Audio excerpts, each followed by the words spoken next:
आने वाला समय इलेक्शन का है और ये जो बीजेपी पार्टी है इनको अपने हराना है, नहीं तो ये संविधान का कोई भरोसा नहीं है और ये देश में डिक्टेटरशिप हो रही है, वो नहीं होना चाहिए। इसलिए सब लोगों ने मैं खुद बीजेपी को वोट नहीं दूंगा, लेकिन मैं सबको बोलूँगा कि बीजेपी को वोट मत दो, क्योंकि बीजेपी आना नहीं चाहिए। बाबा साहब का जो मिशन अधूरा है वो अपने को पूरा करना है, सबको अपने समाज को साथ में जो भी है बहुजन समाज वो साथ में लेकर चल रहा है। इस प्रकार से यहाँ पर हम जिससे भी बात कर रहे हैं वो कहीं ना कहीं यही बात कह रहा है कि हमें संविधान को बचाना है। आखिर भारतीय संविधान को खतरा किससे? सबसे पहले मैं सभी भारतवासियों को जय भीम देना चाहता हूँ और इस भीम जयंती का सभी को हार्दिक शुभेच्छा देना चाहता हूँ। तो आपने पूछा मुझे संविधान बचाना क्यों चाहिए। एक्चुअली जो SC ST OBC अदर समाज था वो एक भटका हुआ समाज था, उनके लिए एक पावर करके एक संविधान बाबा साहब ने लाया था। जो पिछले वर्ग में थे तो आगे आया, और एक लड़का अगर नहीं गरीब भी रहा वो संविधान की वजह से ऊपर तक आता है और सबसे बड़ी टक्कर देता है। लेकिन आज के तारीख में क्या हो गया, संविधान को पीछे हटा रहे लोग और छोटा लड़का आगे नहीं जा रहा। नहीं तो ये आप कैसे मतलब इसका समाधान क्या है कि बाबा साहब का संविधान बचे और आप जो चाहते हैं कि बाबा साहब ने जो सोचा था वो पूरा हो, ये इसका समाधान क्या है? इसके बाबा साहब ने अपने विचार पहले ही रखे थे और कलम भी रखी थी। संविधान बचाना है तो हमारे को सबको एक होना पड़ेगा, जो कि बंटवारा नहीं चाहिए। हमारे लोगों में बंटवारा हुआ है, वो बंटवारा नहीं, तभी हमारा संविधान बचेगा।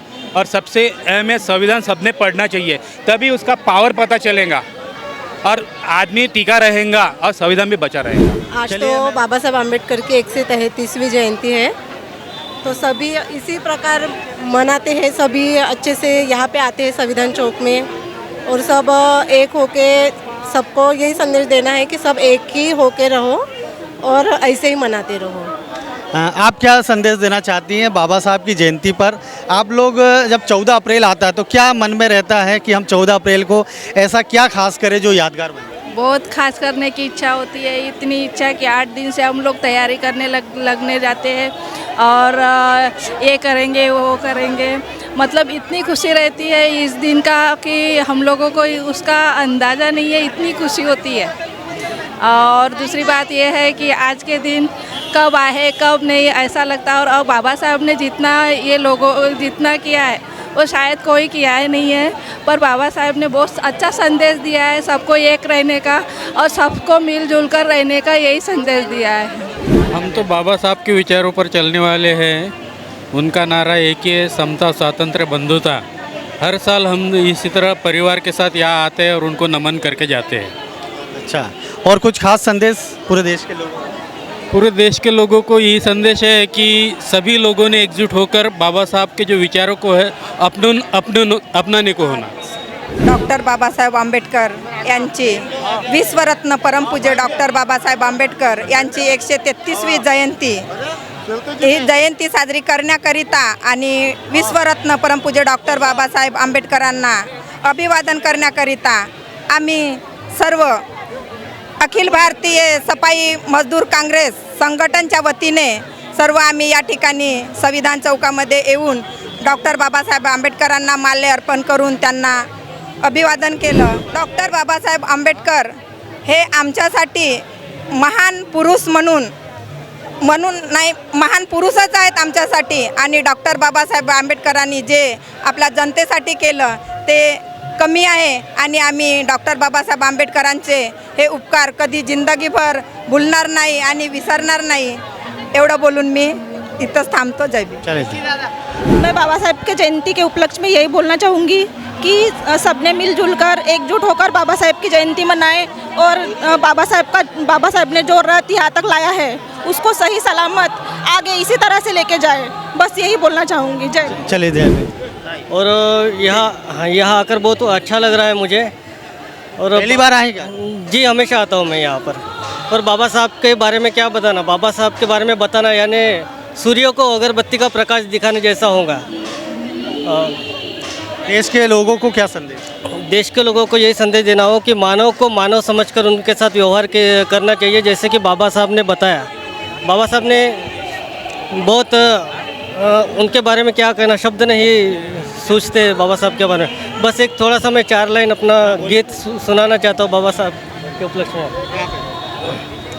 तुम न होते तो हम न होते, तुम न होते तो हम न होते, होता न ये नज़ारा भीम जी गर तुम न आते, भीम जी गर तुम न आते, होता कैसे गुजारा तुम न होते। नजरें झुकी हुई थी, पलकें भीगी हुई थी, नजरें झुकी हुई थी, पलकें भीगी हुई थी, वीरान रातें और सांसें डरी हुई थी।